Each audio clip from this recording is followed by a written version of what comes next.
kali ini pastinya lebih menarik karena kita akan membahas tentang perekonomian di desa. Tapi tadi ternyata jasa itu menjadi potensi untuk desa wisata. Bukan hanya sekedar yang dibentuk oleh alam ya. Juga ada program Wakunjar namanya, waktu kunjung pakar. Pakar bukan pacar ya. Wakunjar ya. Pakar ternyata. Waktu kunjung pakar itu secara rutin setiap bulan. Sebagai pejuang. Wah, menarik. Kalau orang bilang local pride ya. Local pride ya. Local pride. Local pride ya. Jadi itu akan menjadi. Tahun ini mudah-mudahan Depok yang kita usulkan sekarang menjadi kota kreatif media art dari UNESCO. Jadi pengen lebih banyak lagi kota kreatif di Jawa Barat, itu nggak hanya Bandung lagi gitu ya.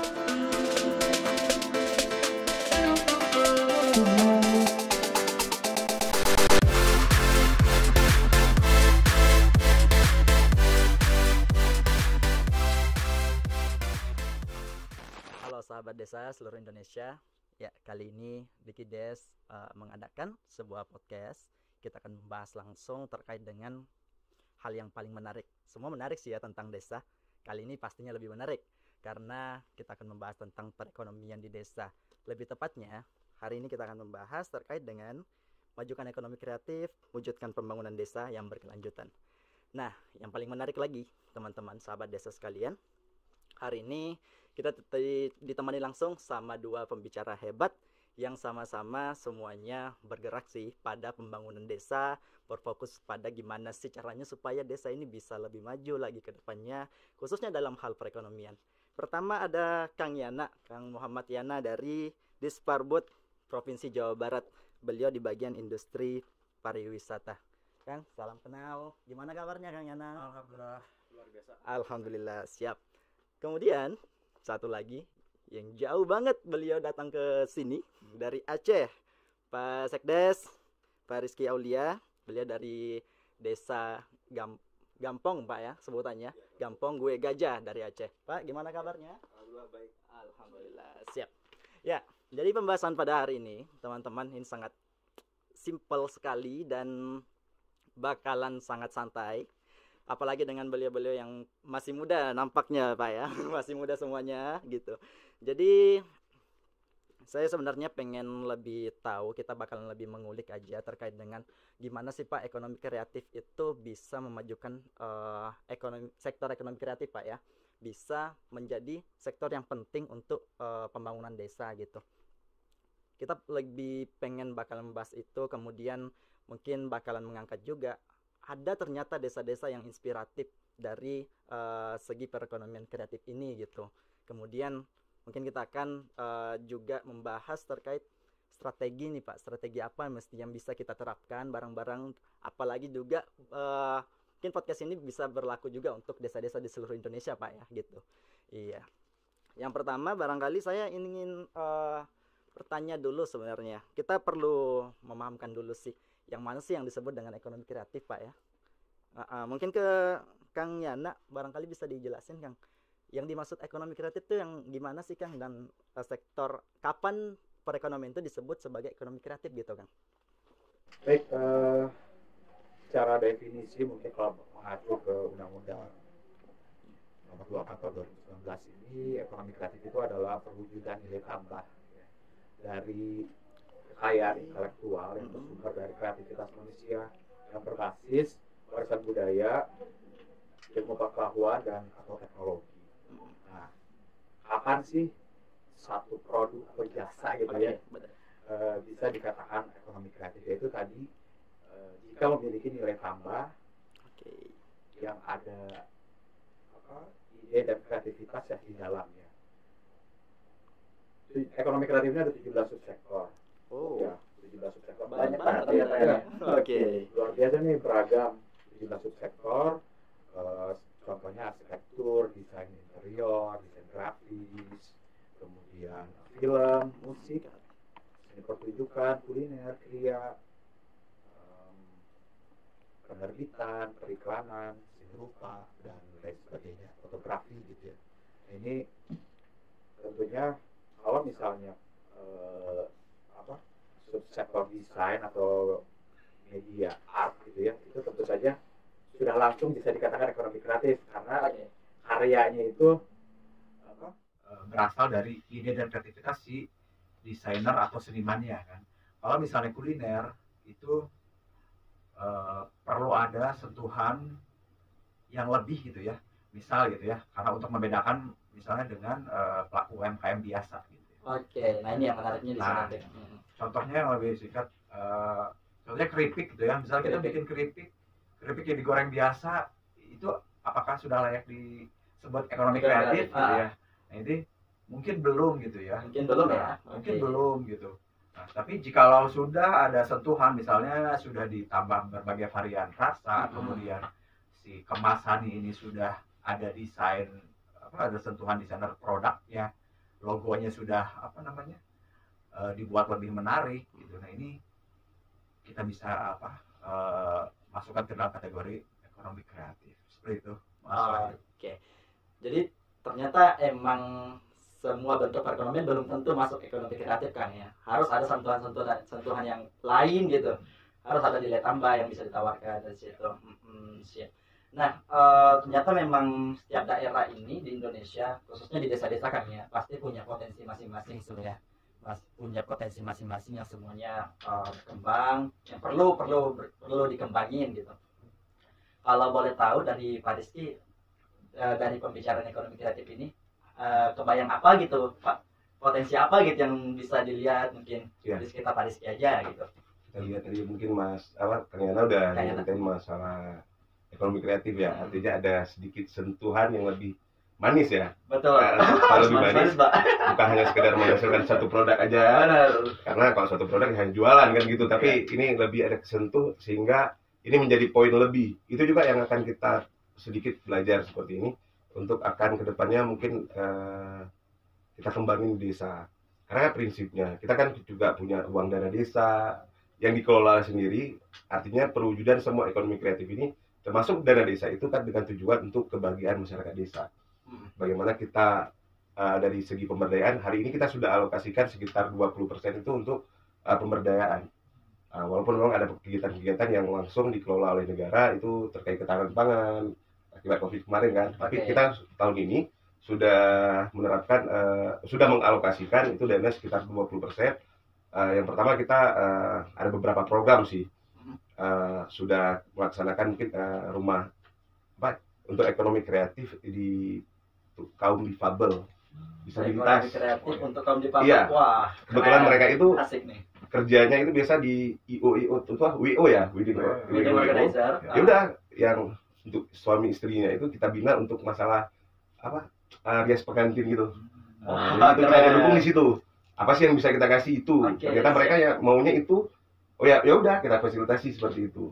Karena mungkin kalau kita sentuh di bidang yang lain mungkin nanti susah kan, karena terkait komunikasi dan sebagainya. Walaupun kita juga pakai pendamping untuk komunikasi sama mereka. Juga kemarin di event 17-an kita untuk anak-anak mudanya kita geser apa sih yang maunya mereka. Selain mungkin yang olahraga yang biasa, ternyata mereka saya panggil Bang misalnya, Bang kita buat Mobile Legends, ayo terus apa aja boleh, mabar kita konsepin mereka main bareng nih. Nah, yang penting mereka tahu konsepnya, tahu cara teknologinya, udah yuk jalan. Siap. Bismillah, di mana salah nanti kita perbaiki. Jadi yang seperti itu sebenarnya, termasuk itu potensi desa. Ya lah kalau standar mungkin kayak Mas bilang ya, kalau Kang Wahyu bilang, Kang Yana bilang itu mungkin yang produk-produk asli itu masih kurang sih kita, masih kurang sekali, mungkin karena keterbatasan wilayah saya itu lebih padat penduduk tapi tidak punya, masih kurang nih dari segi potensinya kurang di sana, apa potensi dan masih menutup diri sih, masalah masih konvensional. Oke. Berarti memang perlu ada pemahaman dulu kan? Iya. Literasi dulu. Saya rasa gitu, posisinya memang masih konvensional. Ada juga pabrik besar kopi ya, lagi kopi ya, kopi Aceh ya, kopi tapi ya masih mereka itu udah kita ajak juga seperti lebih ke online, ternyata ya masih konvensional. Tapi memang mau nggak mau yang ngedorong itu yang memang punya kita sendiri, desa sendiri langsung. Perlu Pak. Ya. Ternyata memang peran desa di sini sangat besar Pak ya, untuk bisa memobilisasi sebagai pemerintahan tertinggi lah di desa tersebut gitu ya.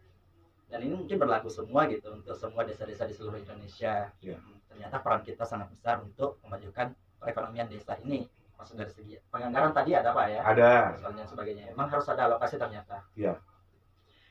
Kalau dari Kang Yana sendiri, sebenarnya ekonomi kreatif ini gimana sih Kang? Itu dari segi mungkin dari segi dinamikanya, prosesnya itu gimana ekonomi kreatif bisa menjadi hal yang sebenarnya bisa menjamin lah, bisa nggak sih menjamin untuk keberlanjutan desa gitu kalau dari segi ekonomi kreatif ya? Sangat bisa sekali gitu ya. Sangat bisa sekali Ya. Jadi kalau kita di Jawa Barat ini coba petakan ya, potensi ekonomi kreatif ini luar biasa ya. Dari kita memetakan gitu ya potensi-potensinya dari sumber daya manusianya, kemudian ekosistemnya, kemudian kelembagaannya. Karena 3 pilar itu yang kita dorong gitu ya untuk pengembangan ekonomi kreatif di Jawa Barat. Jadi kita penguatan kapasitas sumber daya manusianya, kemudian kita mengembangkan jejaring serta ekosistemnya, dan kita menguatkan kelembagaan yang di dalamnya. Tentunya lokus potensi itu pastinya ada di desa gitu ya, dan memang desa menjadi gerbang untuk memajukan perekonomian khususnya di sektor ekonomi kreatif. Nah, kita juga coba mapping ke kabupaten kota gitu ya. Kita mencari gitu ya potensi-potensi ekonomi kreatif dari desa itu apa saja gitu ya. Nah, di sana kita menjadi tahu kan peta apa yang harus dilakukan gitu kan. Apa yang harus dilakukan, program apa yang bisa kita fasilitasi selaku pemerintah yang bisa memajukan potensi yang ada di desa tersebut dari segi ekonomi kreatif. Kemudian juga kita juga memayunginya dengan regulasi ya. Regulasi. Nah, kita juga menyusun ekonomi kreatif Jawa Barat ini sudah menyusun regulasi dalam bentuk rencana aksi pengembangan ekonomi kreatif. Nah, di situ sudah tercantum apa dan siapa berbuat apa. Gitu. Nah, di situ stakeholders yang sudah kami petakan itu dia concern di sektor apa gitu ya untuk memajukan ekonomi kreatif, termasuk untuk pengembangan desa. Nah, kita kolaborasi dengan Dinas Pariwisata dan Kebudayaan Provinsi Jawa Barat sebagai leading sektornya, berkolaborasi dengan Dinas Pemberdayaan Desa, Pemberdayaan BPM Desa, kemudian juga di sana juga ada program Patriot Desa.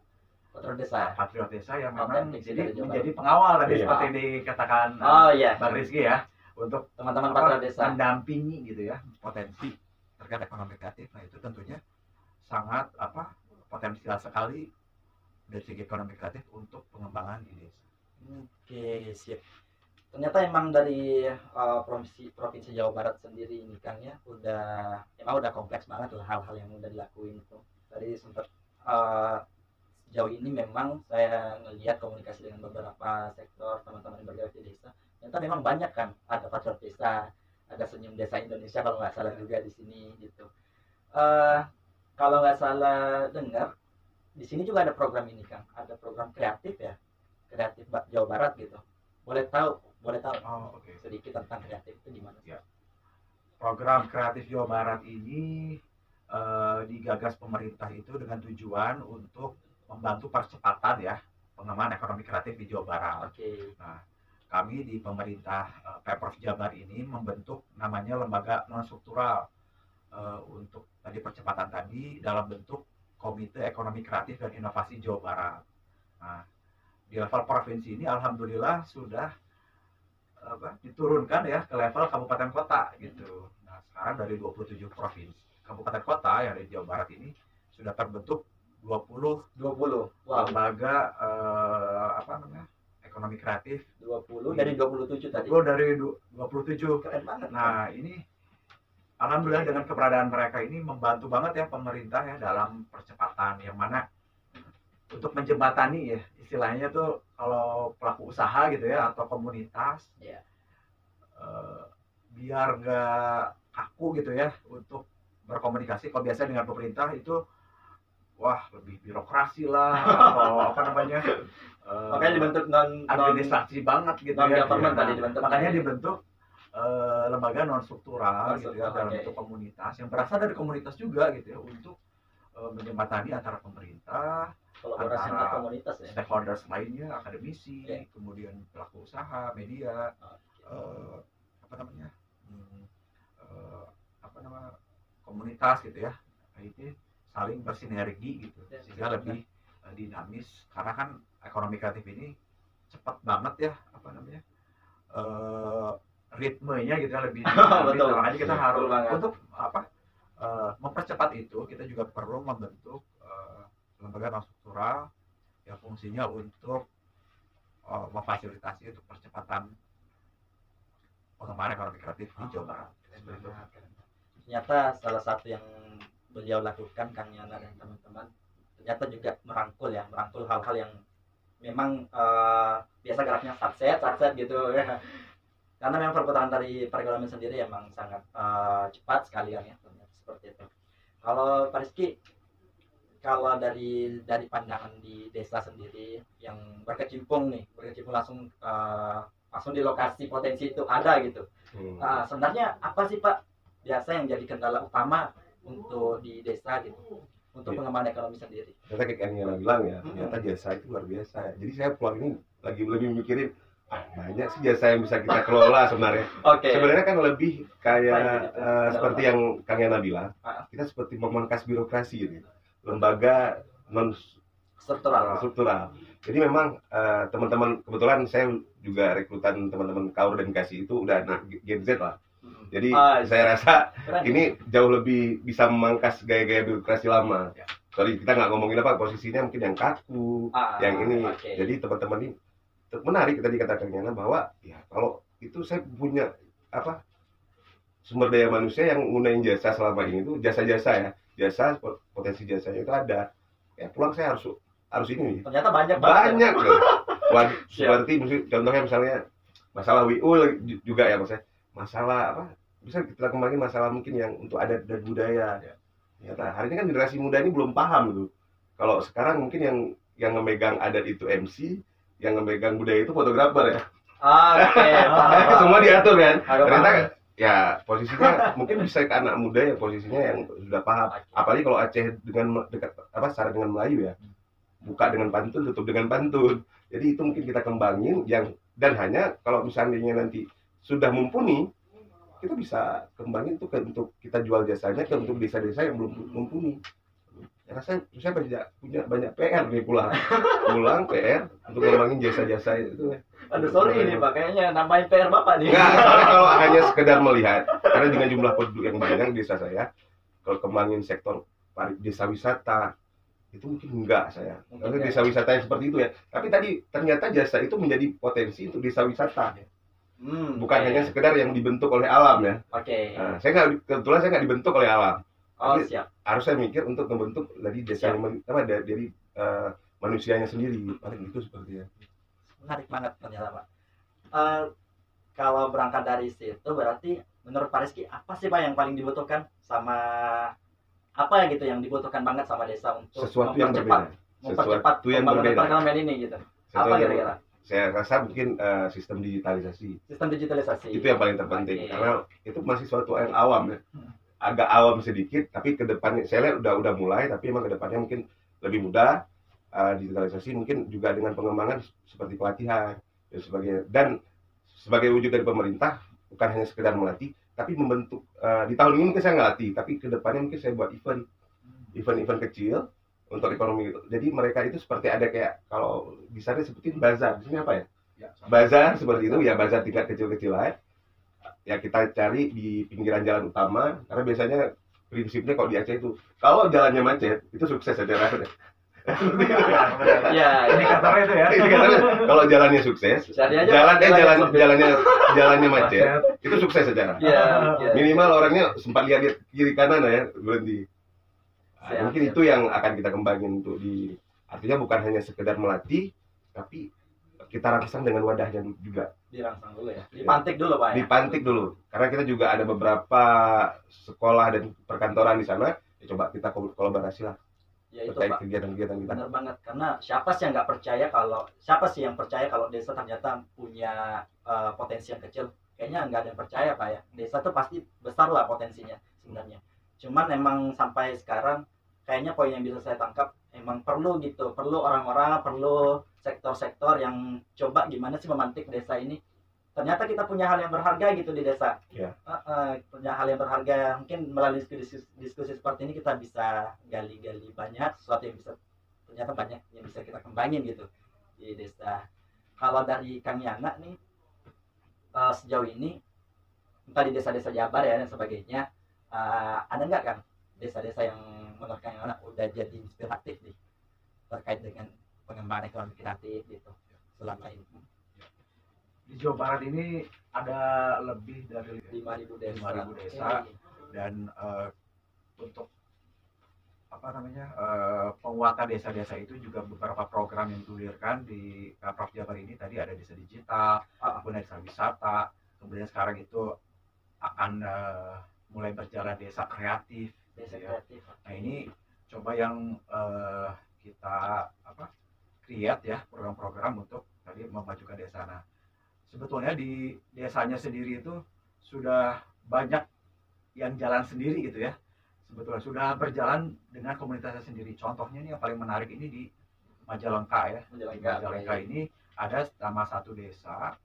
Kalau mungkin bisa di searching Jatiwangi Art Factory ya. Jatiwangi Art Factory. Jatiwangi Art Factory nama komunitasnya itu ada di desa Jatisura di Kecamatan Jatiwangi Kabupaten Majalengka. Itu menarik banget. Kalau teman-teman tahu mungkin band Layer Band atau yang sekarang lagi viralin Mother Bank. Mother Bank gitu itu band karya anak-anak sana nih dari desa. Nah band itu tuh bukan menjadi pemantiknya, tapi itu adalah perkembangan turunan dari potensi desa yang ada. Sebetulnya potensi desa yang ada itu di sana itu kan Jatiwangi itu sebagai industri keramik ya atau genteng tanah liat gitu ya, pengolahan tanah liat. Nah di sana ada satu entitas dari komunitas Jatiwangi Art Factory mengelola itu, memberdayakan masyarakat sekitarnya untuk membuat kerajinan, kemudian juga membuka kerjasama dengan berbagai pihak baik dari level kabupaten, provinsi, nasional, bahkan internasional. Sekarang ini sudah ada program residensi ya, residensi gitu, pertukaran jadi baik dari industri kebudayaan ataupun dari industri kerajinan. Itu pertukaran dengan Australia, kemudian dari Eropa. Dia sudah banyak yang berdatangan dengan sendirinya gitu ya. Di balik dia juga menggunakan campaign gitu ya dan promosi melalui media sosial. Itu menarik banget dan turunannya dari tadi potensi kerajinan itu beralih ke membuka untuk berjejaring juga dengan arsitektur. Jadi karya-karya genteng dia membuat satu modul ornamen ya untuk desain interior, kemudian untuk arsitektur. Nah itu dari sana orderan tuh banyak gitu ya dari para arsitek ini membeli barang ke sana gitu, hasil produk karya teman-teman di sana. Kemudian juga turun lagi gitu ya ke subsektor seni pertunjukan gitu ya. Musik tadi. Berarti yang 17 sektor tadi kayaknya 17 sektor semua ya. Semua ada gitu di sana. Wow. Gitu ya. Dan itu gak hanya satu desa yang ramenya gitu ya. Jadi menstimulus desa-desa di sekitarnya gitu. Nah, jadi itu dia. Itu yang bikin menarik itu. Jadi sirkular ekonominya jalan gitu ya dari. Nah itu yang semangat ekonomi kreatif itu adalah membangun jejaring tadi minimal di lingkungan sekitarnya dulu dengan memberdayakan masyarakat. Dan sebenarnya sistem seperti ini mestinya juga bisa diterapkan gitu kan ya. Betul. Dengan desa-desa di tempat lain gitu. Iya. Oke, siap. Kalau saya nangkap tadi ternyata dari pengembangan perekonomian seputar pembahasan tadi itu salah satu yang punya peran besar ternyata emang pemuda-pemuda gitu. Pemuda-pemuda, komunitas yang bergeraknya mereka fleksibel sebagainya. Kayaknya emang perlu dijadikan salah satu sektor yang emang penting banget untuk diberdayakan gitu. Kalau dari Pak Rizky sendiri terkait dengan kepemudaan apa yang udah dilakuin gitu? Banyak lah kalau pemuda kita hampir setiap kegiatan kita itu kita ngelibatin pemuda terbaik pemuda desa dengan pemuda yang ada di dusun. Itu semua kegiatan. Jadi kita event tahunan itu ada ulang tahun desa, itu biasanya seperti olahraga dan sebagainya. Terus mereka sepak bola, ada pastilah itu olahraga paling masyarakat ya. Hari ini kita ada juga tapi nggak bisa karena belum ada pengurusnya tingkat desa, atas sama klub ya gitu ya. Percasi kita ada sampai tingkat desa ada. Percasi untuk yang di kampung saya itu ada. Sampai juga hari ini mungkin lagi jalan itu di satu sekolah boarding, seperti bazar gitu, namanya Riap Fair ya. Itulah seperti disentuh dengan digitalisasi. Pak cuman pakai Google Form, kita cuman buka 24 stand, ternyata yang daftar 60. Walaupun itu masih dari luar ya, intinya banyak dari luar, tapi intinya pergeseran dari yang manual ya, yang konvensional sedikit aja, Pak pakai Google Form loh masih. Itu kita harus seleksi yang luar biasa. Artinya nggak nyangka sih 24 itu takutnya nggak cukup nih. Kelebihan, ternyata kita punya pendaftar itu sekitar 60. Sehingga panitia kemarin anak muda dan sebagainya itu pusing. Nih kalau nggak dipilih ini nggak enak. Karena kan ini event pertama, saya event pertama gitu kan. Ini nggak jadi tidak enak. Sehingga udahlah, setelah kemarin udahlah dengan pertimbangan sebagainya. Ini intinya padahal dengan menu yang sama aja sih. Makanan dan sebagainya, intinya produk-produknya tidak sama. Jadi saya rasa memang peran pemuda dan juga balik lagi tentang pergeseran dari konvensional ke digital itu sangat berpengaruh besar. Hari ini cuma pakai Google Form loh pasti. Kita nggak ngomongin lain masih Google Form. Kalau kita punya profil desa, web desa dan sebagainya mungkin udah lebih luar biasa. Ya. Nah terkait dengan digitalisasi nih Pak Rizky, saya tertarik juga kayaknya untuk coba ngangkat itu digitalisasi. Sejauh ini mulai berpikiran untuk menggunakan digitalisasi itu dari kapan sebenarnya Pak? Sedikit Mas, mungkin Mas Waya. Saya kan belum lama kan di desa ini, saya di akhir tahun 2020 saat pandemi saya baru masuk ke situ. Saya lihat kok gini-gini aja nih. Gini aja. Terus mungkin pandemi kita lebih banyak menggunakan sosial media. Saya lihat beberapa akun-akun yang kreatif. Dapatlah satu akun TikTok ya. Akun TikTok itu dari Digides. Oh ternyata bisa nih kalau saya buat tuh di sini. Oh ternyata ini bisa sambil mempermudah untuk surat itu warga dan juga mungkin untuk mengembangkan ekonomi yang ada di desa itu bisa lebih optimal. Website profil. Saya lihat juga ada bisa bantu menu ini ya. Minimal orang tahu ordernya kemana nih. Pak. Jadi kita ke depan kita punya e-commerce sendiri. Punya e-commerce sendiri. Ya, apalagi nanti kalau BUMDes-nya mau ngedukung yang seperti ini ya, BUMDes paling penting. Karena BUMDes itu memang betul-betul yang bisa bergerak fleksibel. Emang dia berdiri sendiri tanpa ada yang kalau pemerintah ini kan nanti nggak boleh ini, nggak boleh itu, ketemu lagi sama inspektorat, salah. Tapi kalau BUMDes itu memang dia lebih ini, ya namanya sifat badan usaha bisa untung bisa rugi kan gitu. Tapi ya harapan kita kan untung seperti itu. Mungkin ini tips juga Pak ya untuk semua desa punya BUMDes kalau nggak salah. Harus ada BUMDes. Pastian ada itu. Nah kan, mestinya kalau bisa dioptimalisasi, mestinya bisa menghasilkan suatu perubahan ekonomi ya harusnya kan. Ada beberapa titik untuk di tahun sebelumnya BUMDes itu bisa ngebantu untuk ngerehab jalan loh. Iya. Ngerehab jalan yang bolong-bolong itu ternyata bukan uang dana pemerintah, tapi bisa dari BUMDes. Keuntungan BUMDes itu pada dasarnya uang itu keuntungannya selain ya mungkin bayar gaji dan sebagainya itu juga bisa untuk kesejahteraan masyarakat. Bukan hanya pengurus, untuk masyarakat kampung sendiri. Oke, siap. Menarik sekali ternyata dari perspektif Bapak Rizky sebagai dari desa langsung, kemudian dari Kang Yana juga luar biasa semuanya. Nah, mungkin ini Kang, mungkin dikit lagi juga saya pengen nanya dong terkait program apa aja nih sebenarnya yang udah berjalan di Jawa Barat sendiri terkait ekonomi kreatif, kemudian mungkin bisa di-share juga lah tips-tips yang bisa digunakan, strategi-strategi yang bisa diterapkan untuk desa-desa di Indonesia gitu kan. Untuk program ekonomi kreatif di Jawa Barat ini yang sudah dijalankan tadi di segi pengembangan peningkatan kapasitas SDM-nya itu kita secara rutin menyelenggarakan program kelas kreasi ya. Kelas kreasi, terus kita juga ada program Wakunjar namanya, waktu kunjung pakar. Pakar bukan pacar ya. Wakunjar ya. Pakar ternyata. Waktu kunjung pakar itu secara rutin setiap bulan kita Pakar, Pak. kita selenggarakan. Kita bikin gimmick-gimmick nama-nama programnya. Oke. Gitu. Kita juga punya program Icalan. Kalau bahasa Sunda itu Icalan itu jualan ya. Jalan jalan. Itu tuh kepanjangannya inovasi cara penjualan. Inovasi cara berjalan. Wow. Realisasinya itu kita kolaborasi dengan IKEA ya, Kota Baru Parahyangan. Kita di sana buka teras Indonesia gitu ya. Di situ memfasilitasi pelaku ekonomi kreatif untuk berjualan secara offline. Wow. Nah, kemudian kita juga kolaborasi sekarang lagi menjajakan dengan DHL ekspedisi ya, untuk penyiapan produk pelaku usaha untuk ekspor. Nah, ekspor. Kemudian juga kita kolaborasi dengan Uniqlo. Wow. Nah, dengan Uniqlo baru aja kita di 4 mall ya di Bandung itu sudah memfasilitasi penjualan untuk produk ekonomi kreatif.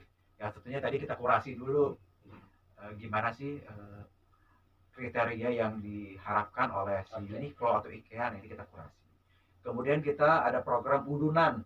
Wow, banyak Kalau bahasa banget, Pak. Sunda itu udunan itu patungan ya. Patungan. Untuk urunan gitu ya bahasa Indonesianya. Nah itu kepanjangannya usaha dukungan keuangan. Nah, jadi kita ciptakan gimmick itu untuk bikin menarik gitu. Siap, Kita siap. ekonomi kreatif Iya. ya. Harus kreatif memang, Iya. Pak. Nah itu untuk memfasilitasi akses pembiayaan. Nah kita kolaborasi dengan kabupaten kota untuk menjadi co-hostnya, Oke. untuk mencari. Jadi jangan di Bandung lagi. Kalau Bandung mah udah tahu ya kreatif. Betul, Tapi betul. kita ingin mencari yang dari Pangandaran, yang dari Jabar wilayah timur, dari Jaya Kuning. Nah kita kolaborasi penjaringannya dengan kabupaten kota untuk menjadi co-host untuk pencarian pesertanya. Oh. Nah kita diseleksi di kabupaten kota, dilombakan, pemenangnya dikirim ke Bandung untuk dipertemukan dengan investor. Gitu. Dengan investor, nah sekarang zamannya crowdfunding atau dengan perbankan juga banyak ya, untuk memberikan akses pembiayaan. Kemudian program lainnya untuk pengembangan jejaringnya, Banyak banget ternyata. kita punya program connectivity ya. untuk mengembangkan jejaring pelaku usaha ekonomi kreatif dengan di tingkat internasional. Jadi itu gatheringnya kota-kota kreatif di dunia gitu ya. Ketemunya di Bandung. Katanya di Bandung, Wow. karena Bandung sebagai kota desain UNESCO. Wow, siap.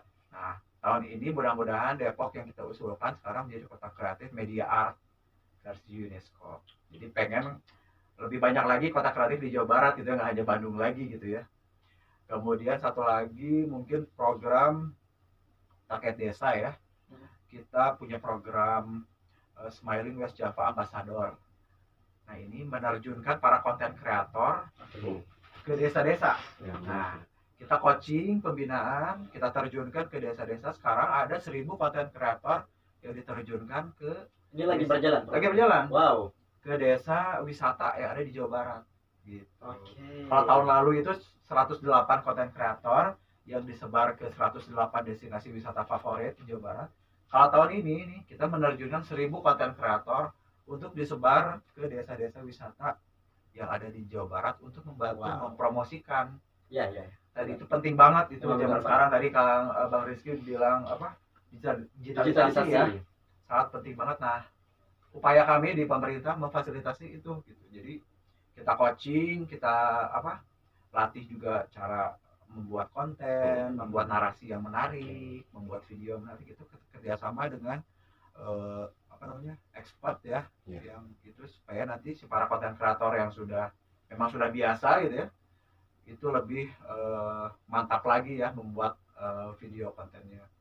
Nah itu mungkin program-program besarnya yang yang kita inisiasi ya untuk membantu percepatan pengembangan ekonomi di Jawa Barat. Wow. Itu masuk. Emang bukan kaleng-kaleng, Pak. Bukan kaleng-kaleng. Bandung ini. Ini Bandung. Ini Bandung. Bukan bukan yang lain. Bukan yang lain. Ya, karena emang banyak banget program yang dijalankan, Pak ya. Sampai, dan saya rasa udah mencakup semua sih tadi yang jadi 3 fokus utama tadi, peningkatan kapasitas SDM lah, kemudian jejaring komunitas ya, tadi ada connectivity, kemudian penguatan kelembagaan juga. Kayaknya mencakup itu semua, ternyata melahirkan banyak program gitu, program-program yang saya yakin outputnya bakalan luar biasa banget. Nggak heran kalau ternyata Bandung bisa jadi kota sekreatif ini, seinovatif ini gitu, luar biasa.